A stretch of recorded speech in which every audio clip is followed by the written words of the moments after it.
He titulado el mensaje de hoy, La seducción a la iglesia. Y quiero compartirles un poco sobre lo que vamos a ver esta tarde, un poco el bosquejo. Vamos a ver 3 puntos, lo que no es la iglesia. El primer punto es que la iglesia no es una casa de entretenimiento. Número 2, la iglesia no es una casa de superación personal. Y número 3, la iglesia no es una casa de negocios. En el primer punto, la iglesia no es una casa de entretenimiento, voy a pasar la mayor del tiempo porque voy a compartir 3 puntos. La iglesia como lugar de adoración, la iglesia como lugar de exposición de la verdad de Dios y la iglesia como lugar, casa de misiones. El segundo punto voy a dar un ejemplo de la iglesia de Sardis en el libro de Apocalipsis capítulo 3. Y en el tercer punto, sobre la casa de negocios, vamos a visitar 2 ejemplos. El de la viuda que dio su ofrenda y Jesús en el templo, el pasaje que se leyó de Marcos capítulo 11. ¿Me acompañan en oración? Bendito Padre Celestial, te damos gracias porque tenemos la libertad de abrir tu palabra y exponerla. Señor, pedimos de que en este transcurso de este tiempo tú nos hables. Tú guía nuestras mentes a poder tomar atención a tu palabra. Padre Santo, que no sea yo el centro, sino que sea un instrumento para poder transmitir tu verdad. Perdónanos, Señor, si hay cualquier distracción en nuestra mente o venimos con cualquier afán. Tú tranquiliza nuestra alma, calma nuestro corazón, consuélalo si necesitamos tu consolación, corrígenos si necesitamos tu corrección. Gracias, Señor. En el nombre de Cristo Jesús. Amén. Quiero compartirles con ustedes una carta donde, imagínense ustedes, buscando la iglesia perfecta. Y un hombre dijo, he decidido llamar al apóstol Pablo y preguntarle, ¿cuál es la iglesia perfecta? Es una composición. Miren lo que dice, hola, ¿hablo con el apóstol Pablo? Sí, soy yo, del otro lado del teléfono. ¿Cómo está, apóstol Pablo? Tengo un problema y necesito su ayuda. Dígame. Estoy decepcionado por muchas cosas en la iglesia a la que pertenezco y ando buscando una mejor. Me gustaría tener más información sobre algunas iglesias. Y dime, ¿cómo puedo ayudarlo? Dijo Pablo. Estoy pensando en asistir a la iglesia de Corinto. ¿Qué tal ahí? Mira, en Corinto hay grupos, hay celos, contiendas, disensiones. Son inmorales, fornicarios y cuando tienen peleas se llevan a las cortes. Ah, no, mejor allá no voy. ¿Qué tal la iglesia de Éfeso? Fue una iglesia fundada en la palabra, pero últimamente hay muchas personas sin amor en la iglesia. Sin amor, ni loco, allá no voy. Mejor creo que voy a Tesalónica.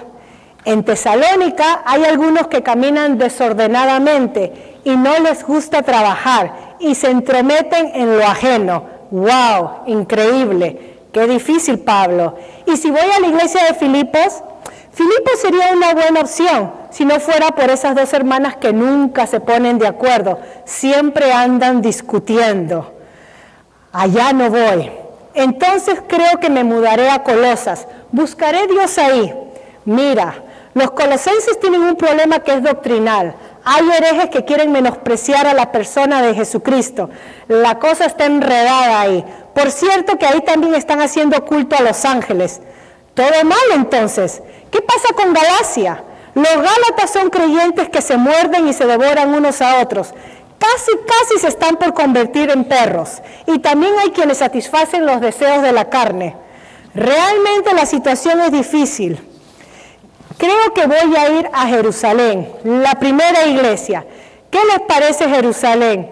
Bueno, en Jerusalén hay murmuraciones, chismes, creyentes de doble cara, hasta matrimonios que se ponen de acuerdo para engañar al pastor. ¿Es cierto todo esto, apóstol Pablo? Así mismo es. ¿Qué puedo hacer? Es simple. La iglesia desde el punto de vista humano es imperfecta, pero Dios la está trabajando. ¿Has olvidado lo que escribía a los Efesios? A fin de presentársela a sí mismo una iglesia gloriosa, que no tuviese mancha ni arruga ni cosa semejante, sino que fuese santa y sin mancha.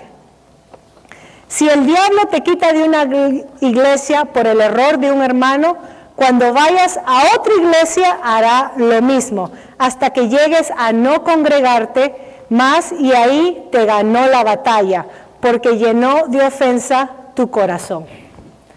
Voy a parar ahí. Es una ilustración que es más larga, pero por cuestión de tiempo la simplifiqué. Si están interesados, me dicen y le paso la ilustración. Estaba leyendo un reporte del Globe and Mail, el periódico acá en Toronto, y algo interesante que sacamos de este reporte se titulaba así.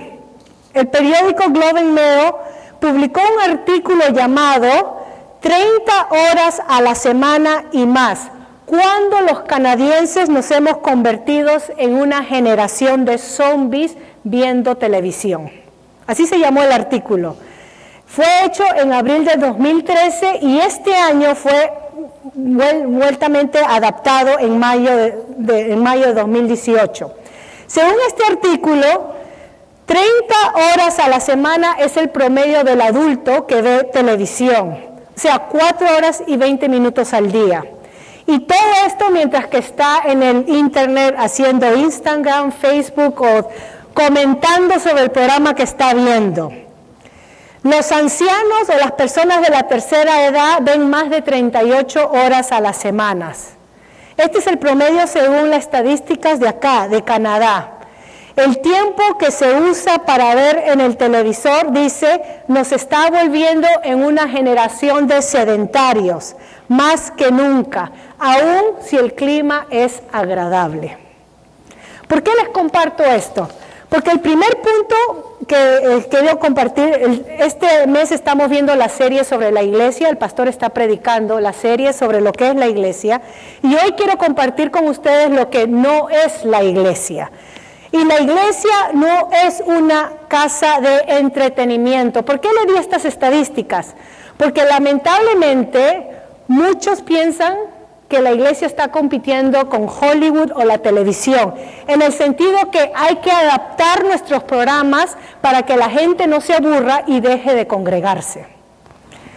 Apelamos al gusto y a la comodidad de las personas. Hacemos servicios cortos que eleven las alabanzas en la autoestima. Las alabanzas, en vez de ser centradas en Dios y en su persona, son centradas en la persona de uno. Mínima exposición de la palabra de Dios, se da leche de la palabra de Dios, porque el énfasis es, usted tiene que salir sintiéndose bien. El predicador, en vez de ser un maestro de la palabra de Dios, es un expositor motivacional. La iglesia está para servir a la gente. El programa está ordenado de la misma manera, donde se hace comercio de la palabra. Los pastores aprenden más, por ejemplo, de técnicas de mercadeo, usando equipos y tecnología, en vez de qué es lo que dice la palabra. La concentración es llenar la iglesia, atraer masas, multitudes. Mucha gente en el auditorio, pero dentro de esa multitud, muy pocos creyentes. La casa de Dios, la iglesia, y acá vengo con los 3 subtítulos, es una casa donde se adora a Dios. El enfoque es Dios, Dios, y no que yo necesito recibir. Cuando entendemos quién es Dios, entendemos quiénes realmente somos nosotros en relación a Él. Y nunca venimos entonces a la iglesia con esa necesidad de que tengo que salir satisfecho. Miren conmigo el primer pasaje que se leyó, 1 Crónicas 29, versículo 3. Este es el rey David preparando los planes y para el templo que él deseó construir para Dios, pero Dios dijo, tú no, tu hijo lo va a hacer. Y David, antes de que muera, dejó todo arreglado. Y miren lo que David dice y hace. Y además, en mi amor por la casa de mi Dios. David amaba donde él pensaba que iba a morar la presencia de Dios, su templo. En mi amor por la casa de Dios. El tesoro que tengo, David dio de su propia plata, de su propio tesoro. Lo doy a la casa de mi Dios. además de todo lo que he provisto para la santa casa. David fue conocido en la Biblia como el hombre que tenía el corazón según Dios. Y una de las claves por qué este hombre tenía el corazón según Dios es porque tenía el corazón puesto en las cosas correctas que agradaban a Dios, el amor por la casa de Dios, porque la congregación, porque su pueblo escuche la palabra de Dios y se congregue para adorarlo. Todo lo que él tenía lo dio para la preparación de la casa de Dios. Sigan conmigo, ese es el pasaje de Primera de Crónicas que se leyó. ¡Qué actitud tan desprendida! Se preparó, consagró lo mejor que tenía para que su pueblo se encontrase con Dios. ¿Cuántos hoy en día se preparan para dar lo mejor a Dios?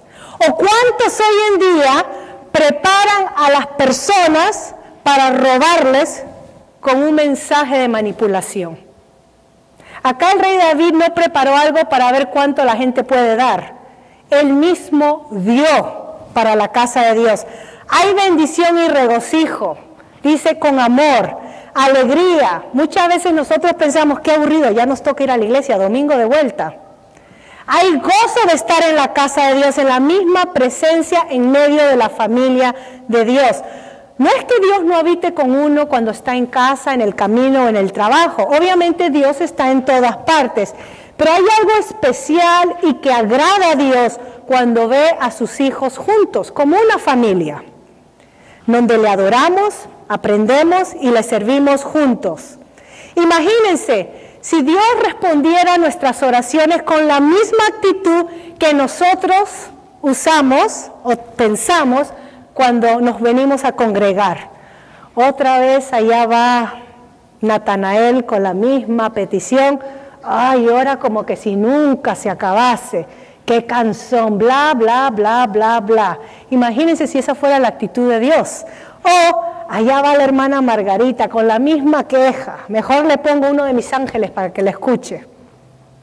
Porque así nosotros venimos cuando nos congregamos. Ay, qué cansón, de vuelta domingo. Ay, cuánto dura eso. Ay, el pastor que se demora. Ay, la clase que esto. Mejor me quedo en mi casa. Miren el contraste entre nuestras actitudes versus lo que dice el Salmo 84, 4 y 10. Cuán bienaventurados son los que moran en tu casa. Nosotros venimos acá, no nos quedamos a vivir ni a morar. Continuamente te alaban, porque mejor es un día en tus atrios que 1000 fuera de ellos. Prefiero estar en el umbral de la casa de mi Dios que morar en las tiendas de impiedad, dice Coré el salmista. Entonces, la iglesia no es una casa de entretenimiento, es el lugar donde venimos a adorar a Dios. ¿Y con qué actitud venimos? Eso cuenta delante de Dios. El segundo punto, bajo este mismo título, la casa de Dios es el lugar donde la palabra de Dios es expuesta, la Biblia. 1 Timoteo 3, 14 al 16 se leyó ese pasaje. Pablo le escribe a Timoteo, su amado hijo en la fe, su discípulo, estas cartas personales dándole consejo como pastor. Ahora, estos versículos que se leyeron confirman el contexto de cómo entender los capítulos 1 al 3 en relación a la adoración pública. ¿Okay? Estos capítulos son una advertencia en contra de los falsos maestros que se habían metido en la iglesia de Éfeso. Ustedes pueden leer cuando en casa tengan tiempo la epístola, la carta a Timoteo. Pero mira lo que dice, para que sepas cómo debes de vivir dentro o en medio de la familia de Dios. Eso es lo que le dice Pablo a Timoteo. Cuando estamos juntos como hermanos, debemos aprender cómo nos relacionamos unos a otros, cómo nos servimos unos a otros. Es que el fin es no vernos las caras una vez a la semana.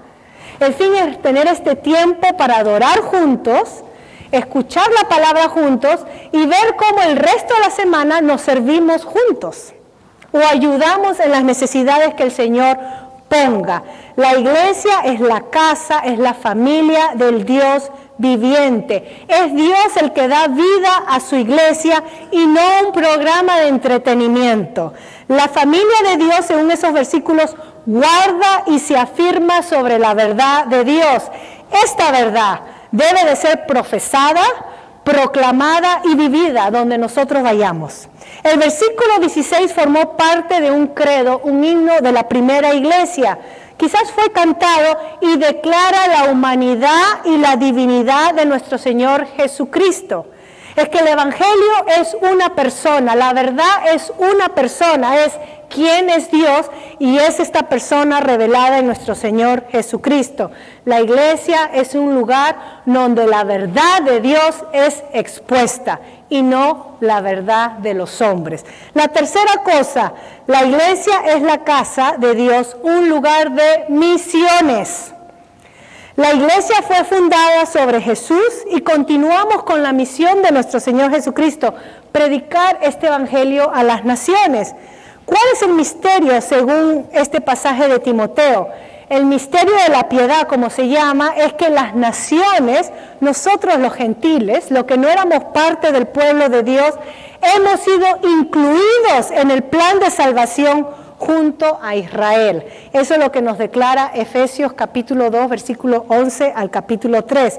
O sea que la iglesia, la familia de Dios, estamos acá no para calentarnos las bancas, decirnos cosas bonitas, pero estamos acá para hacernos recordar cuál es nuestro propósito por la cual existimos. Y nosotros debemos de ser una congregación que somos llamados a salir allá afuera y predicar este evangelio. No solamente aportamos a misiones, pero predicamos el evangelio. Allá en el trabajo, usted me dirá, pero en el trabajo no podemos hablar de Dios. Es en contra de la ley de Dios. No hable, vívalo. ¿Cómo podemos vivir el mensaje del evangelio? Con su actitud, con su respuesta, por la manera como usted trata a la gente. Cuando la gente lo vea, que usted sí ora cuando da gracias a Dios por la comida y no le da vergüenza. La gente tiene que preguntarse qué hay de diferencia con esa persona. No es que es una bella persona y qué bondadosa, es que hay algo diferente en esa persona y cuando se lo pregunten, usted puede decir es que es Dios, es conocer a Dios y es la vida de Dios en mí. Difundirlo a Él, proclamarlo a Él, eso es misión. Entonces, como familia de Dios, salimos juntos, proclamamos, vivimos el mensaje de la verdad de Dios, que Dios nos ha dado en su palabra, en el lugar y bajo las oportunidades que Dios nos dé. Entonces, como casa de Dios, la iglesia cumple estos tres propósitos. Adora a Dios, confiesa quién es Él en medio nuestro, proclama la verdad de Dios, no mi verdad, no mi agenda. La verdad de Dios tiene que ser la palabra de Dios, es cristocéntrica. Y 3, misión. Salimos ahora y profesamos y vivimos esta verdad en el lugar que Dios nos ha puesto. ¿Okay? No se puede negociar con estas tres verdades. No debemos de dejar de proclamar su verdad porque ofende, incomoda o pasó de moda. Hay un ejemplo en 2 de Crónicas, capítulo 18, versículo 15 al 13.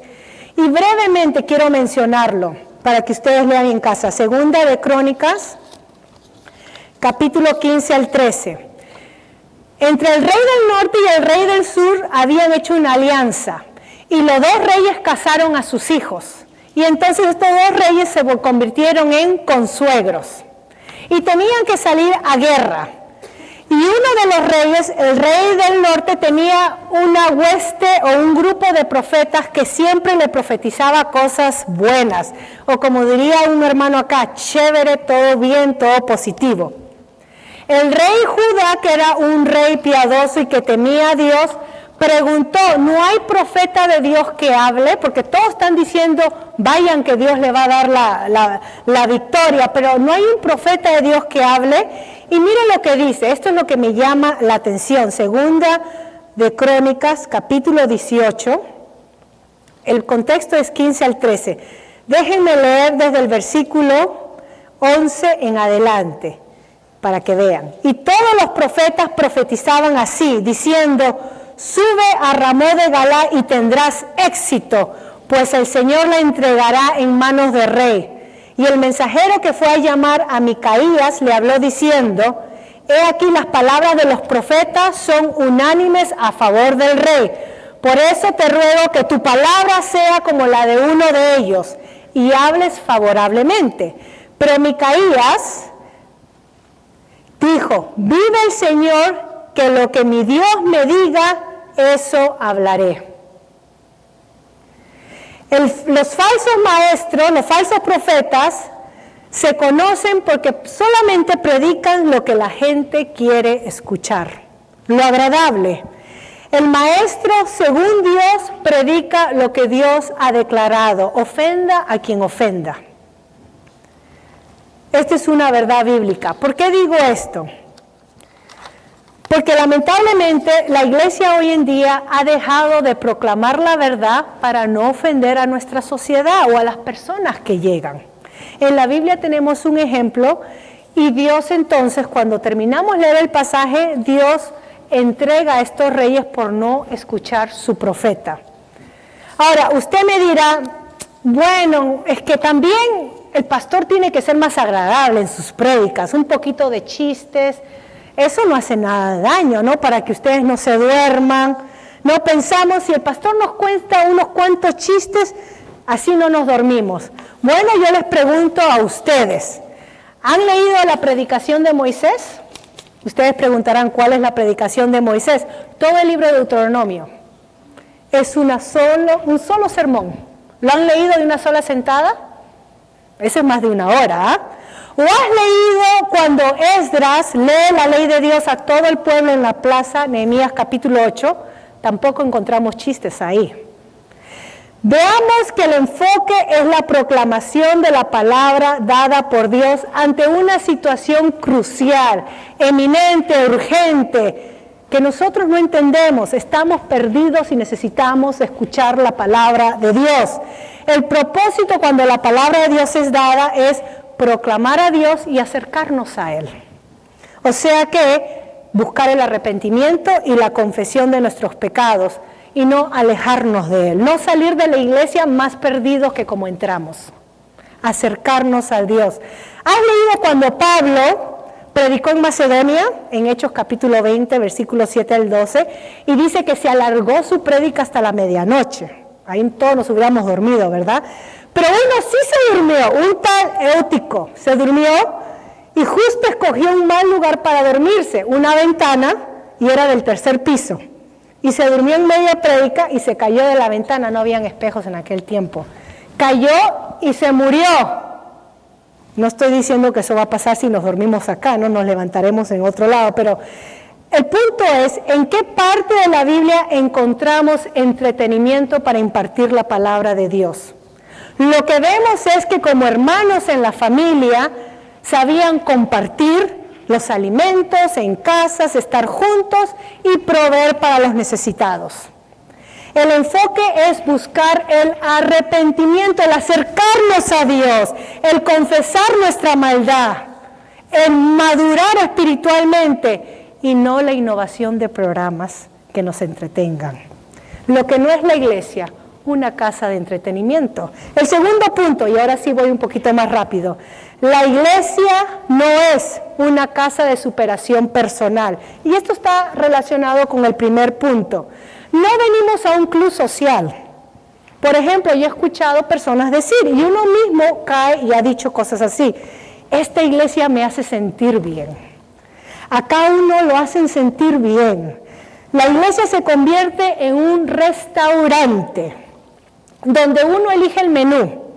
Quiere el servicio rápido, quiere salir satisfecho, o sea, con la panza llena, y según eso deja una buena propina. El enfoque de este tipo de servicio es ver a los congregados como clientes, donde hay que servirle de una manera rápida y efectiva. Vemos en la palabra de Dios, este es el ejemplo que les quiero dar, Apocalipsis capítulo 3. Veamos este ejemplo brevemente. Versículos 1 al 6 habla sobre la iglesia de Sardis, una iglesia en la provincia de Asia Menor. Y esta es la iglesia restaurante, como lo pongo yo. Y esta iglesia tenía una reputación de estar viva, vibrante, acá hay vida, acá sí está lleno de ministerios, hay acción, la gente está ocupada, trabajando para Dios, todo ante los ojos humanos. Pero cuando Jesús ve la iglesia, le dice, estás muerta. ¿Qué opinión nos interesa más a nosotros? ¿La de la gente o la de Jesucristo? Lo que escuchamos, por ejemplo, por lo general, son quejas de la gente que dice, en esta iglesia no hay jóvenes, en esta iglesia la música es aburrida, en esta iglesia el pastor predica muy largo. Bueno, mi pregunta es, ¿qué estás haciendo tú para ayudar en el ministerio de la iglesia local? ¿No hay jóvenes? ¿Tienes hijos? Ora y empieza un ministerio en tu casa. Con el apoyo de tus hermanos, empieza un ministerio donde tus hijos inviten a sus amigos, dales de comer, porque así sí llegan los jóvenes, ordena pizza, gástate la plata, es para Dios, y comparte el evangelio.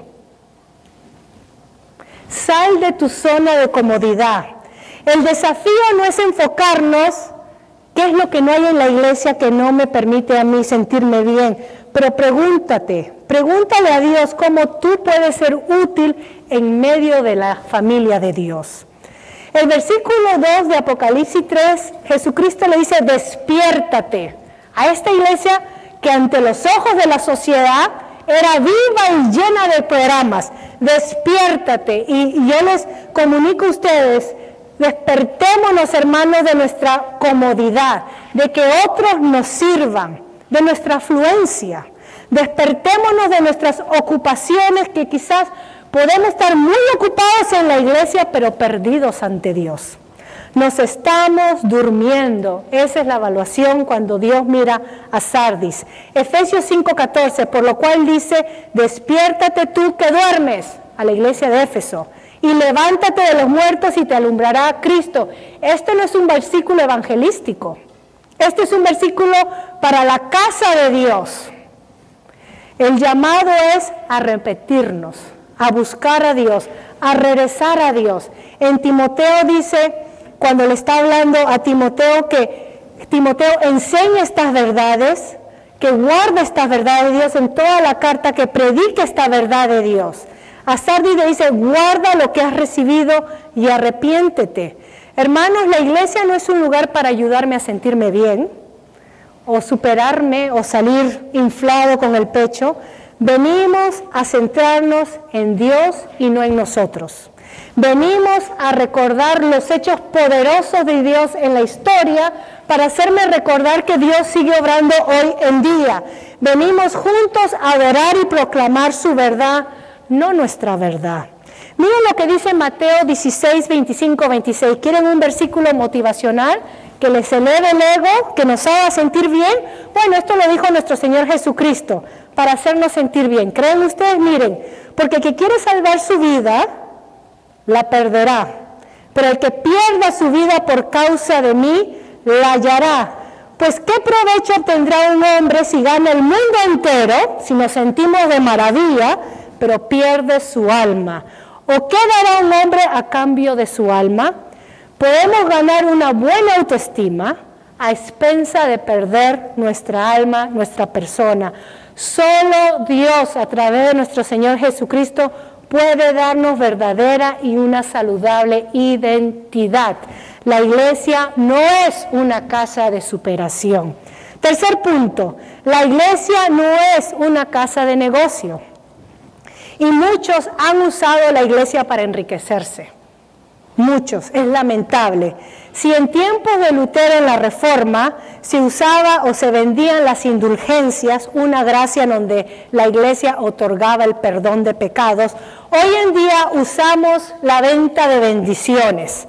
Cuanto más das, más el Señor te bendice. Al mejor postor. Ahora, hay dos ejemplos, brevemente. La viuda pobre. En Lucas capítulo 21, nuestro Señor Jesucristo observa a una viuda pobre que solo dio un par de centavos en el tesoro del templo, mientras que todos los demás daban sus cheques gordos, sus billetes gordos. Y se fue tranquila a su casa, confiando en la provisión de Dios. Ella no supo que Dios la estaba viendo, que Jesús la estaba viendo. Y nuestro Señor Jesucristo usó a esta viuda para enseñarle a sus discípulos que andaban con Él una gran lección de cómo damos, no cuánto damos, cómo damos, con qué actitud damos. La actitud cuenta delante de Dios. Esta viuda no solamente recibió el reconocimiento de nuestro Señor, porque nuestro Señor le dio una evaluación favorable, sino que nuestro Señor dijo que ella dio de todo lo que tenía para vivir, de todo su sustento. Y esta historia queda escrita en el Evangelio, para hacernos recordar a nosotros que en donde se predique el Evangelio y la palabra de Dios, ella sea recordada. No conocemos su nombre, pero conocemos lo que ella hizo. Quizás ella no supo esto, se fue a su casa pensando, pasé desapercibida. Ante Dios no pasamos desapercibidos. La obra que usted haga, el ministerio que usted haga, la manera como lo hace, no va a pasar desapercibido a Dios. No se trata de impresionar, se hace con qué actitud lo haces. Hay otro relato, Marcos capítulo 11, se leyó, versículo 15 al 17. Jesús se enoja, entra al templo y ve el negocio del siglo.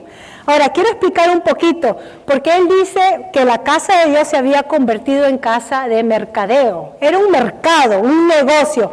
Vendían y compraban los animales para el sacrificio. Ahora, usaban la corte de los gentiles. ¿Ven el menosprecio hacia los gentiles? Estos paganos gentiles no merecen a nuestro Dios, ahí vamos a poner el mercado.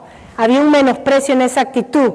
Para que ellos tengan obviamente un obstáculo en acercarse a Dios. Si uno iba en el primer siglo al templo, uno es gentil, uno estaba limitado a ese patio de los gentiles, y mientras que uno buscaba la presencia de Dios, escuchaba, 3 por 1, cambios de esto. ¿Se ha puesto usted, puede usted orar y adorar a Dios en medio de un mercado? Bueno, eso es lo que habían convertido el templo. No solamente eso, pero Jesucristo dice que la casa de Dios de oración la habían convertido en cueva de ladrones. Eso es lo que dice el texto. ¿Okay? Me pregunto, si nuestro Señor Jesucristo entraría acá, ¿qué es lo que sacaría y expulsaría? ¿Qué corregiría? Jesús expulsó a los comerciantes del templo, volcó sus puestos. Ahora, algo interesante de esto, porque nosotros leemos y digo, ok, nuestro Señor se enojó. Pero algo interesante de esto es que estos puestos que estaban ahí en la corte de los gentiles, pertenecían a la familia del sumo sacerdote. Ahora, el sumo sacerdote, según la Biblia, tenía que venir de la tribu de Leví y tenía que pertenecer a la casa de Aarón. ¿Qué sucedió en el primer siglo? La gente judía podía comprar a Roma la concesión de yo quiero ser sumo sacerdote porque tengo plata. Olvídate lo que dice la ley, olvídate lo que dice Dios. O sea que muchos de los que servían en el templo eran porque habían pagado para que los romanos le permitiesen ser sumo sacerdote. No solamente compraron la función de sumo sacerdote, pero ellos ganaban con la venta de animales. En el templo se tenía que pagar un tax, un impuesto, y a nosotros no nos gustan los impuestos, y era como un Disneyland. Los animales valían 3 veces más que allá afuera. Imagínense en el negocio del siglo. No solamente eso, pero que la gente que traía sus animales, el sumo sacerdote, los levitas tenían que encontrar algún defecto para que la gente sea obligada a comprar el animal 3 veces el valor en el templo. Entonces nuestro Señor Jesús entra a esta situación y se aira y se enoja, porque en vez de cumplir el propósito de acercar a la persona a Dios, lo que es un impedimento de que se acerque. Casa de ladrones. El propósito del templo como casa de Dios era mostrar el amor universal de Dios a las naciones. Ese pasaje sacado de Isaías 56:7. Casa de ladrones. Eso viene en Jeremías 7:11. Jeremías da un sermón enfrente del templo y denuncia a sus líderes religiosos por ser ladrones y enseñar falsedad al pueblo. Ustedes pueden leer eso. Entonces, la iglesia, la casa de Dios, no debe ser usado como casa de hacer negocio con la fe. No debe, no es bíblico, no es bíblico. que las familias sanidad que tengan plata son los que controlen. ¿Con qué está siendo la iglesia seducida hoy en día? Lo mismo que fue seducido Israel en el pasado, entretenimiento. La idolatría proveía entretenimiento, con eso venían las orgías y todo lo demás. El hacernos sentir bien. Bueno, Israel quiso regresar cuando estaba en el desierto varias veces a Egipto, porque era mejor estar como esclavos y tener la panza llena que libres y morirnos de hambre. Siempre buscó sentirse bien. Queremos hacer plata. Usaron el templo para eso. Por eso nuestro Señor Jesucristo se enojó y volcó las mesas. ¿Qué quiere Dios de su iglesia hoy en día? ¿Qué quiere Dios de nosotros? ¿Qué quiere Dios de ti? Quiero terminar leyendo esta canción. En inglés se llama Will You Come and Follow Me? ¿Vendrás tú y me seguirás? Y es una letra muy hermosa porque simplifica lo que Jesucristo espera de nosotros, su pueblo. Yo la traduje a lo mejor que pude de mi entendimiento, pero ustedes la pueden buscar y escuchar. Dice así la letra: vendrás y me seguirás si solo llamo tu nombre. Este es Jesucristo hablando. Irás a donde no sabes para nunca más ser igual. Dejarás que mi amor se muestre. Dejarás que mi nombre sea conocido. ¿Dejarás que mi vida crezca en ti y tú en mí? ¿Dejarás a ti mismo atrás si solo llamo tu nombre? ¿Te importarán las personas cuando sean crueles y amables para nunca más ser igual? ¿Arriesgarás la mirada hostil? ¿Atraerá tu vida o asustará tu vida? ¿Me dejarás contestar la oración de otros a través de ti y tú en mí? ¿Dejarás que los ciegos vean si solo llamo tu nombre? ¿Dejarás en libertad a los prisioneros para nunca ser igual? ¿Buscarás al leproso para que sea limpio y hacer cosas no vistas, admitiendo lo que hago en ti y tú en mí? ¿Te gusta la persona que escondes? Si solo llamo tu nombre, ¿podrás apaciguar el miedo interno y nunca más ser igual? ¿Usarás la fe que has encontrado en mí para influenciar y moldear al mundo alrededor? Señor, tu llamado hace eco de verdad cuando tú solo llamas mi nombre. Déjame venir a ti y seguirte para nunca más ser igual. En tu compañía yo iré donde tu amor y tus pasos me muestren. Así me moveré, viviré y creceré en ti y tú en mí. Esa es la canción. La pueden buscar. ¿Qué es la iglesia? Vamos a orar. Señor, perdónanos.